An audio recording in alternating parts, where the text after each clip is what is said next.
Hey guys, Jonathan here. You guys know that I love to collect the rarest of the rare when it comes to LEGO superheroes, and I found a pretty obscure piece recently. This is a pretty obscure 2006 LEGO Batman comic book called The Secret Files and Origins. As you can see, it's actually autographed, which is the craziest part. I can't tell who the autograph is from, and interestingly, the comic book doesn't say who the illustrator or artist was, so I guess it's just a mystery, but it's signed by whoever that is. But when you open it up, there's a lot of cool Batman comics in here and ads for the original 2006 sets.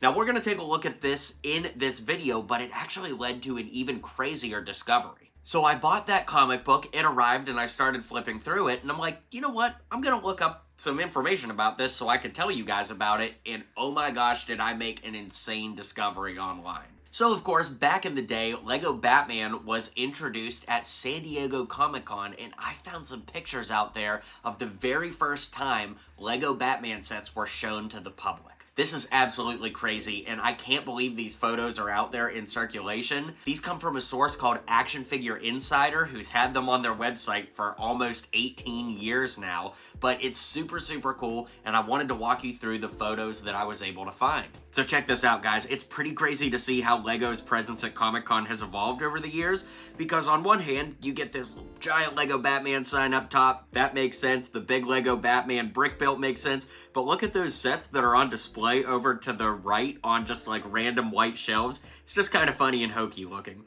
I do love that big Joker cutout, you know, that's up there in the ceiling, if you will, of their booth. But over to the left, you can see that there's a mock display. We'll get to that in just a second, but look how impressive this giant life-size brick-built Batman is. He's got like a vinyl cape and everything. It looks so good.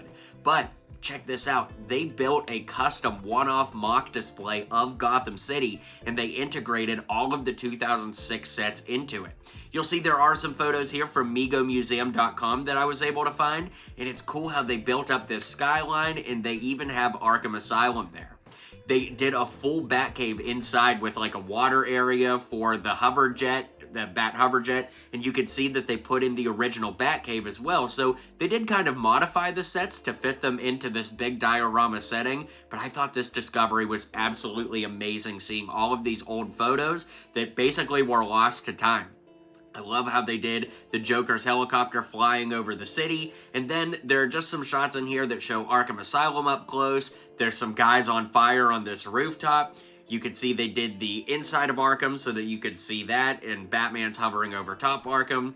Here's those guys that are on fire, and also check out Commissioner Gordon next to the bat signal there. We actually never got a Commissioner Gordon figure back in the day, so it's kind of cool to see that this is something that they mocked up, if you will. You can see that there's a scene with Two-Face and the Batmobile here as well. I love what they did with this scary ghost right next to Scarecrow, and then you can see that Mr. Freeze is blasting some ice out onto the street too. There's a little battle scene going on between Robin and the Penguin in front of the sewer system there, and you've got Nightwing chasing down Catwoman on their motorcycles. Now check this one out, guys. They built a brick-built poison ivy plant that's attacking one of the guards there at Arkham Asylum, and we've got some people that have been frozen on the street by Mr. Freeze. Here's another look at that plant from Poison Ivy, and another look at Mr. Freeze blasting some ice onto the bat ski there. And that's pretty much it, guys. I thought that these photos were an amazing discovery, and it was super, super cool. I hope you enjoyed them, and now let's take a look through this comic. Okay, so now we'll take a look at the comic book, and I just gotta prepare you guys. This thing is a fever dream. Now, here's a closer look at that autograph on the front. If anybody knows whose autograph that is, I would love to know.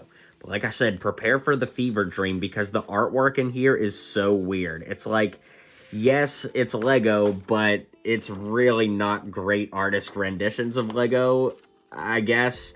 I don't know. It's definitely a vibe, but you'll see lots of advertisements in here for the Batman sets. And I guess I should clarify that this comic book was an exclusive at Comic-Con, presumably at the LEGO Batman booth. So, you know, of course they were going to be advertising for their own sets here. But if you want to pause and read the comic, you can as I flip the pages.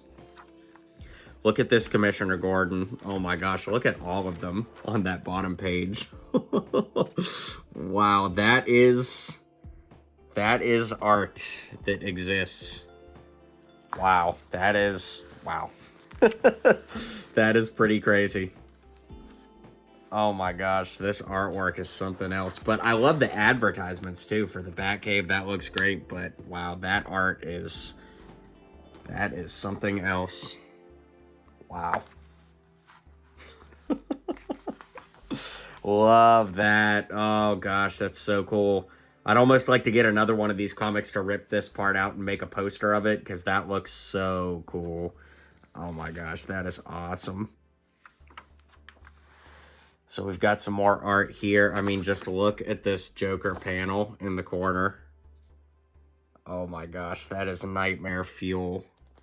But like I said, if you guys want to pause this and read the comic, you certainly can. Oh god, look at that Two-Face. Oh my gosh. That is so cursed. That is so cursed.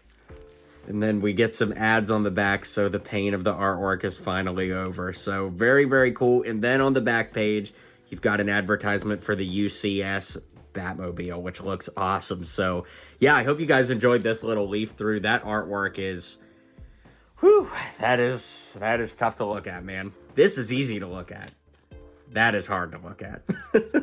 This was a very cool piece of history to look through with you guys, and of course those photos earlier were pretty insane too. Let me know what your favorite part was, and if you happened to be there at Comic-Con in 2006, let me know what that was like. That had to be so cool to see those Batman sets on display for the first time, and I'm so glad that these photos are out there that we're able to enjoy and share now. So I hope you guys are having a great week out there. Be sure to like and subscribe if you haven't already, and I'll see you on the next video.